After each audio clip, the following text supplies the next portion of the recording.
Man of War by TallestBrony.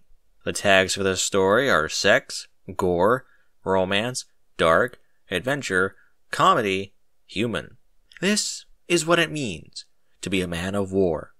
This is the story of a human soldier named Myles and his exploits throughout Equestria. Arc 1. Friends. Finding himself in a new, unfamiliar land, Myles must come to terms with what happened and start life over. Luckily for him, his friends will help him through his struggle. Chapters 1 through 67. The ponies that star in this story are Celestia, Luna, Trixie, original characters, and the main 6. Chapter 1. Choices. Revised. With 1,907 words. Man of War by TallestBrony. Scire bellum est scire fatum. Perspective, Myles Aramata. I walk down the alley, keeping my back against the wall, and come to a halt by the edge of the building. I glance back to see all of the other kids that had followed me from the orphanage are watching me closely. Go for it. Come on, do it already, you big baby. Don't get caught, they say, as they wait for me to do it. Masturbating in public. I glance around the corner and see my target. Green flakes of pure deliciousness, just waiting to be devoured. They sit out in the open on a stone table as the fat merchant calls out to all of the people walking by. Fresh compressed flakes for sale! Get 'em while they're hot! He shouts as he marches back and forth, waiting for someone to buy his goods. I wait until he's facing away from me before I reach over and grab a handful of the flakes, making a crunching sound that gets his attention. Hey, I already told you orphan brats not to come near here. Get back, he yells as I turn around and run down the alley, making the other kids scatter as we all head towards the orphanage. We run out of the end of the alley and straight into traffic, getting cars to slam their brakes and honk at us as we continue to run towards our destination. The driver yells at us, calling us names and threatening us, but we ignore them as we make it to our goal. The open square at the orphanage. We all run in and stop in the middle of the square to catch our breath. I can't believe I got away with that full hand's worth. What are these compressed flakes? What? Idiot! One of the bigger kids pushes me down. Good job on getting caught. Now give me the flakes, he yells as he tries to pry open my hand. We struggle around for a bit before I trip him, making him fall to the ground. I quickly get on top of him and start punching him, my hand still full of these whatever the fuck flakes, hitting him in the eyes, nose, and across the jaw before I get up and take a bite of the salty treat. So it's a salty treat now? What are these fucking things? Myles Aramata! Ah, shit. I turn around to see the dean walking towards me. He's a fairly tall, older man with a shaved head and wears a black robe. He hit me. Come with me. There's someone who wants to have a word with you, he says, before turning around and walking back to the orphanage. Darn it. Looks like another night in the pit of shame. I take another bite of the flakes before tossing the rest to the group of kids behind me, making them fight over scraps.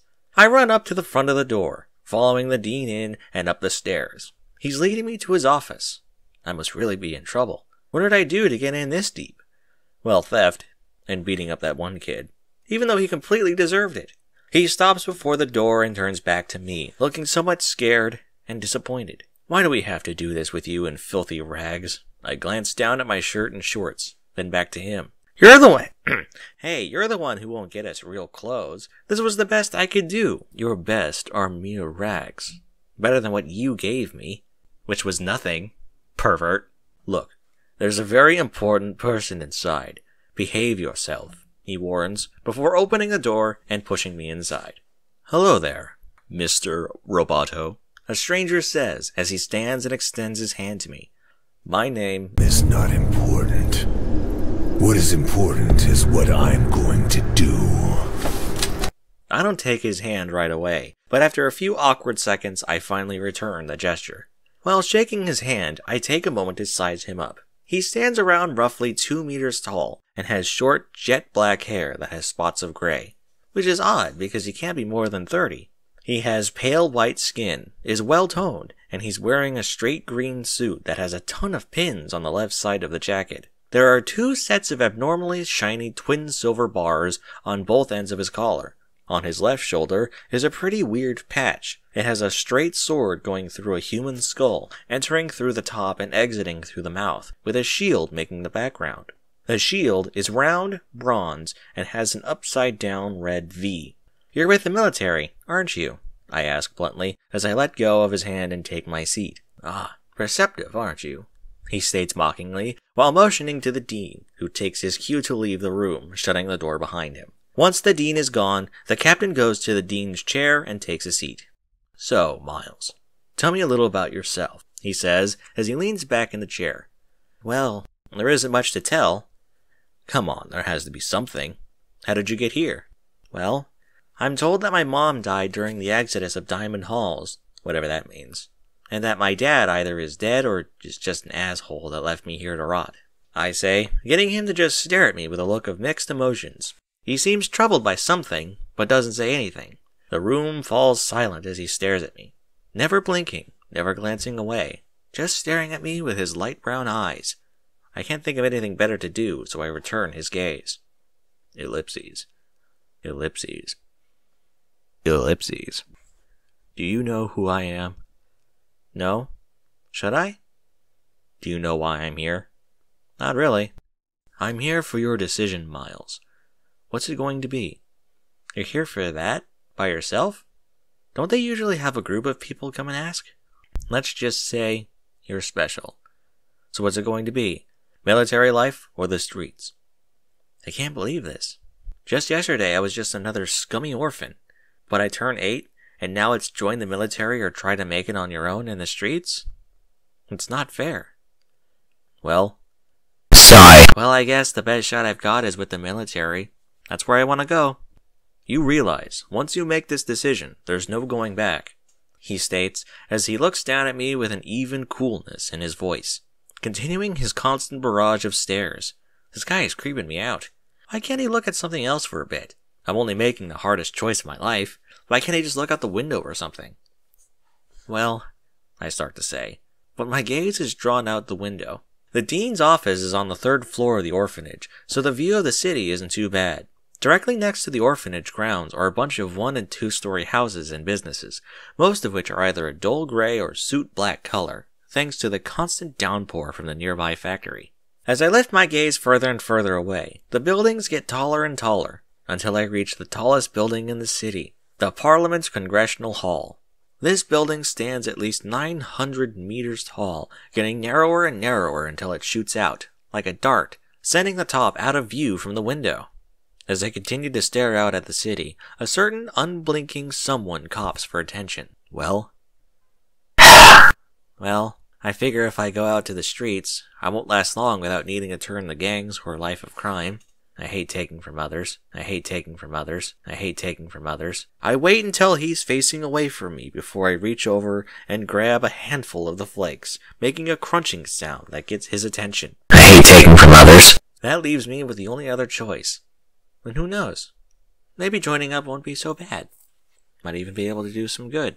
Once my little speech is over, all the captain can do is continue staring at me.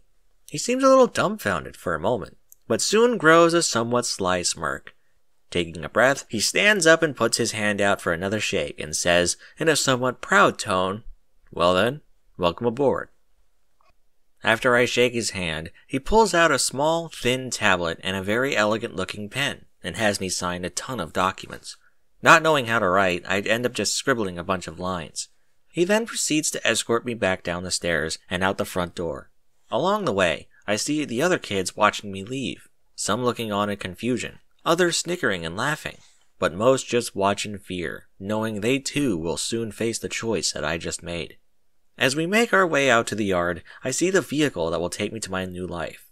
It's a fairly large and boxy wheeled vehicle, with 4 heavily armored doors and an open hatch on the roof, with a massive gun mounted next to the opening. The gun has a rectangular body, with 2 round drums near the vertical trigger on one end, and a single metal tube that extends out nearly a meter on the other. Something is written in red on the side of the gun, but I don't know what it means.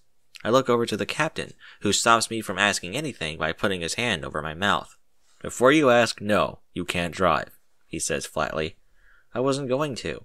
And no, you don't get to ride in the gunner's seat. I don't want to. And yes, there is real ammo in the gun, but no, we won't be firing at anything, so don't get any ideas. At this point, I'm just starting to get irritated. I think he knows this due to the huge smile on his face. I just wanted to know what was written on the gun, I pout. Oh, why didn't you just say so? I facepalm. It says, Spartan pen. Like the saying. Ellipses. The pen is mightier than the sword? I don't get it. Also, what's a Spartan? Captain Bellum smiles warmly at me as he opens the rear door and says, matter-of-factly, well, Myles, you are. Or you will be. Now, if you don't mind, we really should get going. I walk to the opening, but pause before entering to take a look back.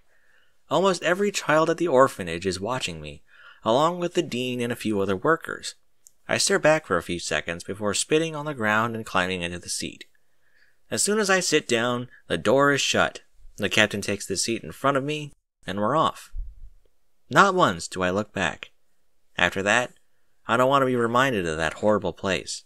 All I have to do now is enjoy the ride, and hope life in the military isn't as bad as it was there. Who knows? This could lead to some greater purpose for me. I might even be able to do some good.